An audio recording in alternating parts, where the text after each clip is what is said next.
몇 년 전 우울증으로 한참 힘든 시기를 보낼 때였다.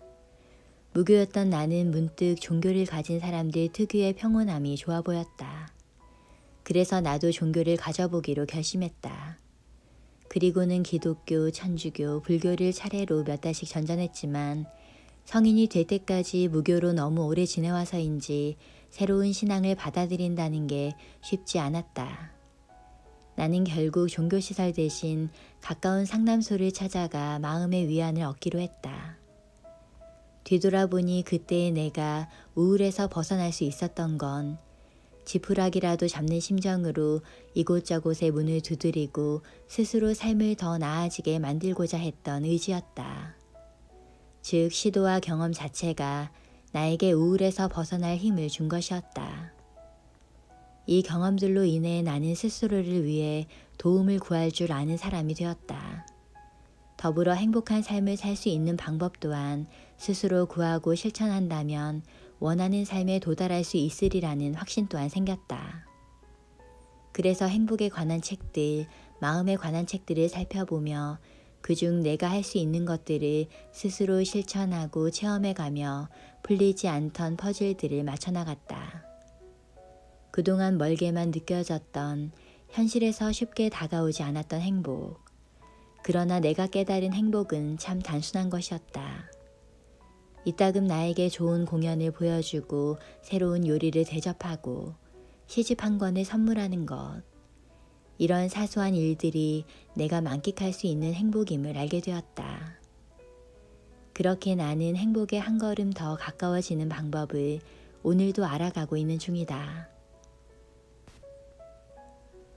어떤 공간이 지니는 본질적인 의미는 그 안에서 느끼는 심리적인 안전이다. 누구에게든 마음의 쉼이 되는 자신만의 공간은 필요하다. 집이 내 공간으로서의 역할을 충족하지 못할 때 사람들은 대안 공간을 찾고는 한다. 나는 이런 이유로 종종 카페를 찾는다. 카페는 따뜻하고 포근한 나의 공간이 되어준다. 그 공간에서 보내는 시간만큼은 아늑한 분위기와 여유로움이 온전히 내 것이 된다. 내가 생각하는 삶을 풍요롭게 만드는 방법은 자신이 기쁨을 느낄 만한 좋아하는 것을 늘려가는 것이라 생각한다. 그런 의미에서 내가 카페에서 보내는 시간은 허세나 사치가 아닌 좋은 기분으로 내 삶의 일부를 채우는 시간이다. 그리하여 나는 오늘도 카페에 간다. 일전에 한 종교인이 방송에서 자신의 집을 공개했다가 도를 넘게 재산을 축적한 일이 세간에 알려지며 논란이 불거졌다. 행복을 소유해서만 찾지 말 것, 베푸는 삶을 살 것을 강조해왔던 그간의 가르침과 언행 불일치를 느낀 대중들은 그의 풀소유를 비난하며 실망감을 감추지 못했다. 사실 이 사건뿐만이 아니더라도 이른바 힐링을 내세워 행복은 물질이나 돈에 있지 않다는 메시지를 살포하면서도 정작 자신은 호화로운 집과 비싼 차를 구입하는 행복한 사업가를 우리는 심심치 않게 볼 수 있다. 그런데 그들이 말하는 것처럼 정말 행복과 소유는 상관이 없는 것일까? 사람이 살아가며 소유와 소비를 통해 행복할 기회가 많아지는 것은 현실적으로 부정할 수 없는 사실이다. 또 소득의 불균형으로 생각보다 많은 사람들이 삶의 질을 파괴당하고 있는 것도 현실이다. 그러나 돈이 많다고 반드시 행복해지지 않는 것 또한 사실이다. 그렇지 않고서야 부유한 사람들의 자살을 달리 설명할 수 없기 때문이다. 우리는 돈이 전부가 아니라는 것을 이미 알고 있다. 사실 돈이 많아지는 것은 행복의 증가보다는 고통의 감소와 관련이 있다. 이는 일단 생계의 불안에서 고통스럽지 않을 만큼의 돈은 있어야 한다는 말이기도 하다. 그렇기에 소유도 소비도 그 자체로 부정적이라 말할 수 없다. 우리는 소비를 통해 다양한 경험을 하고 타인과 교류하며 평생 간직할 추억을 남기기도 한다. 얼마든지 가치 있는 소비로 충분한 행복감을 얻을 수 있는 것이다. 그러나 소비를 자신의 가치와 동일시할 때 문제가 된다. 많은 사람들이 낮은 자존감을 덮기 위해 근사한 차를 타고 좋은 옷을 입고 명품 가방을 들어가며 반짝이는 포장지를 몸에 겹겹이 두르고 다닌다. 있어 보이는 나를 위해 물질로 겉모습을 치장하는 것이다. 그러나 오로지 남에게 보이기 위한 과시적 소비는 나를 빛나게 해주지도 만족감을 주지도 못한다. 정작 포장을 벗기면 텅 빈 내 모습을 받아들일 자신이 없어 더 불행해지고 만다. 어떤 연구에 의하면 사람은 물질을 소유하며 느끼는 행복보다 친구와 맛있는 음식을 함께 먹는다거나 가족과 여행을 가거나 새로운 경험을 할 때 더 큰 행복감을 느낀다고 한다.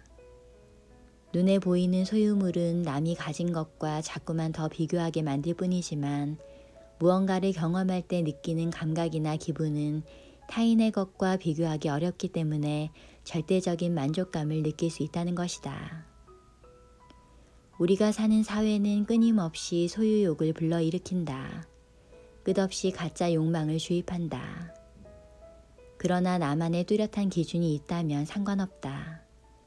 중요한 것은 나의 진짜 욕망과 가짜 욕망을 구분하는 것이다. 소유와 소비에 있어 분명한 나만의 기준이 있다면 물질이 있어도 없어도 자유로워질 수 있다. 누군가 나보다 더 나은 성과를 이루는 모습을 보면 괜히 신경이 쓰인다. 나의 처지와 비교하고 경쟁하는 마음이 부끄럽게도 반사적으로 튀어나오고 만다. 마치 학생 때부터 시작된 성적순 줄 세우기가 늙어 죽을 때까지 따라다니는 것 같은 기분이다. 남보다 더 좋은 대학에 가야 하고 돈을 더 많이 벌어야 하고 더 좋은 몸매를 유지해야 하고 더 좋은 차, 더 좋은 집을 갖고 적당한 나이에 결혼과 육아 시장에 들어서야 하며 중년기에는 너무 늦지 않게 내 자식을 결혼시켜야 하고 노년기에는 남들처럼 손주를 봐야 하는 숨막히는 달리기. 경쟁력이 곧 존재 가치가 되는 사회. 이런 분위기에서 그 누가 경쟁에서 자유로운 영혼이 될 수 있을까? 비교에는 끝이 없고 인생에는 정답이 없다는 걸 알면서도 어릴 때부터 평가받는 환경에 익숙해진 우리는 늘 타인의 삶을 흑흑거리며 자신의 길을 의심한다. 결혼을 일찍 한 사람은 조금 더 늦게 해도 좋았을 걸 하고 결혼을 안 한 사람은 기혼자들과 자신을 번갈아 보며 불안해한다. 이렇게 남을 부러워하거나 불안해하는 마음은 어쩌면 사람인 이상 당연한 일인지도 모른다. 다만 그 생각에 지나치게 매이게 되면 그것은 문제가 된다. 남들은 뭐든 쉽게 해내는 것만 같은데 내가 하는 일은 안 되는 것이 왜 이렇게 많은지.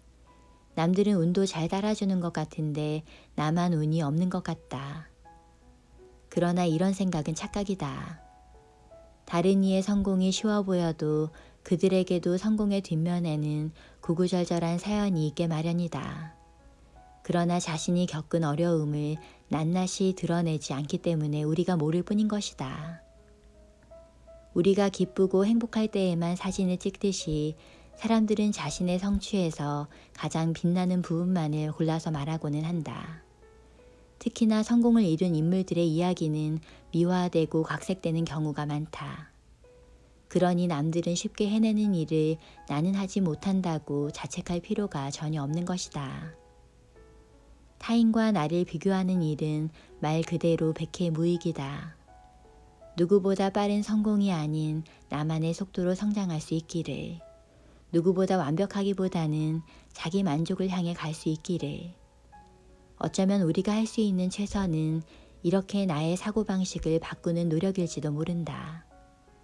경쟁에서 조금 뒤처지더라도 나의 가치 전부를 상실하지 않을 수 있는 단단한 마음말이다. 많은 사람들이 잠깐의 여유를 갖는 일에도 조바심을 느끼고는 한다. 더 중요하고 생산적인 일에 시간을 전부 할애해야 한다고들 생각하기 때문이다. 그런데 잘 생각해보면 조바심을 느끼며 숨도 안 쉬고 달렸을 때와 그렇지 않았을 때 생사가 갈릴 만큼 큰 차이가 나는 일은 많지 않다는 것을 알게 된다. 조바심을 낼 때 우리는 바로 앞만 지나치게 열심히 보느라 주변을 넓게 둘러보지 못한다.